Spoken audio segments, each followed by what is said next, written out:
ഒന്നും പറയാനില്ല, അടിപൊളിയല്ലേ. ഇന്ത്യൻ പറയണ്ട, അന്ന് നമുക്ക് 4-5 വയസ്സാകുമ്പോൾ നമുക്ക് കാണാൻ പറ്റില്ല. തിയേറ്റർ കണ്ടപ്പോൾ നമുക്ക് ഒരു സാറ്റിസ്ഫൈ. റഹ്മാനും ശങ്കറും കമലഹാസൻ്റെ പിന്നെ ലെജൻഡല്ലേ, ആ ലെജൻഡ് തന്നെ, അത് ഒരു മാറ്റമില്ല, അടിപൊളിയാണ്.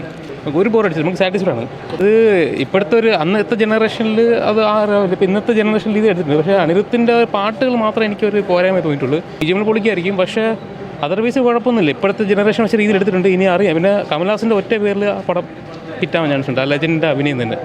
അത് അയാൾ തന്നെ ഇത് ചെയ്യണം, വേറെ ആർക്കും ചെയ്യാൻ പറ്റില്ല ആ റോളൊന്നും. പടം അടിപൊളിയാണ് കേട്ടോ. തിയേറ്റർ എക്സ്പീരിയൻസ് നല്ലതാണ്. കാരണം രാവിലെ ഗജനിയും കണ്ടായിരുന്നു.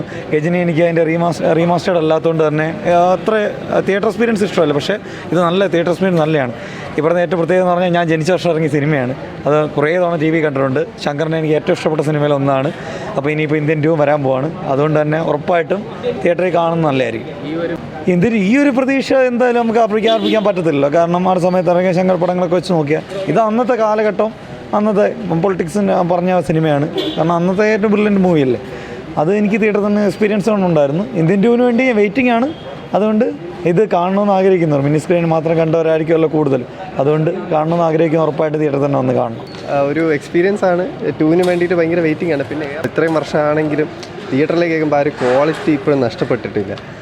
ഒരു എക്സ്പീരിയൻസ് ആണ്. എന്തായാലും ഈ പറയുന്നതൊക്കെ 2 വെയിറ്റിംഗ് ആണ്. അല്ല, നല്ല എക്സ്പീരിയൻസ് ആയിരുന്നു. ലൈക്ക് ശങ്കറിൻ്റെ ഫിലിമൽ പറയുന്നതൊക്കെ. പിന്നെ റഹ്മാൻ്റെ സോങ്സ് ആണ് എടുത്ത് പറയേണ്ടത്. അത് ഇത്രയും വർഷം കഴിഞ്ഞെങ്കിൽ അതിൻ്റെ ഒരു ക്വാളിറ്റി ഇപ്പോഴും നിൽക്കുന്നുണ്ട്. ലൈക്ക് 2 വേണ്ടി വെയിറ്റിംഗ് ആണ്. ലൈക്ക് ഞാൻ ഈ സിനിമ 96-ലാണ് ഞാൻ ജനിക്കുന്നത്. അന്ന് ഈ സിനിമ ഇറങ്ങിയിട്ട് ഉള്ളൂ. എനിക്ക് തിയേറ്ററിൽ കാണാനൊന്നും പറ്റില്ല. അപ്പോൾ ആ ഒരു എക്സ്പീരിയൻസ് ആണ്. എന്തായാലും 2 വെയിറ്റിംഗ് ആണ്. ശങ്കറായതുകൊണ്ട് പ്രതീക്ഷയുണ്ട്. പുള്ളി എങ്ങനെ നിരാശപ്പെടുത്തുമെന്ന് തോന്നുന്നില്ല. ശങ്കറായതുകൊണ്ട് 2 വെയിറ്റിംഗ് ആണ്. ആകാം. അത് ഈ പറയുന്ന കണക്ക് ഏത് രാഷ്ട്രീയം വന്നാലും ഈ കാണിക്കുന്ന കണ്ടൻറ് ഒന്ന് തന്നെയാണല്ലോ. ഏത് ഗവൺമെൻറ് വന്നാലും ഇവിടെ അഴിമതിയുണ്ട്, എല്ലാം ഉണ്ട്. അപ്പോൾ ഈ പറയുന്ന കണക്ക് കാണിക്കുന്ന കണ്ടൻറ് അത് ഈ എപ്പോഴും വാലിഡാണ്. ആ കണ്ടൻറ് ഇപ്പോഴും അന്നും എല്ലാം വാലിഡാണ്. ഇല്ല, കണ്ടൻസ് അല്ല. സോ വെയിറ്റിംഗ് ആണ്.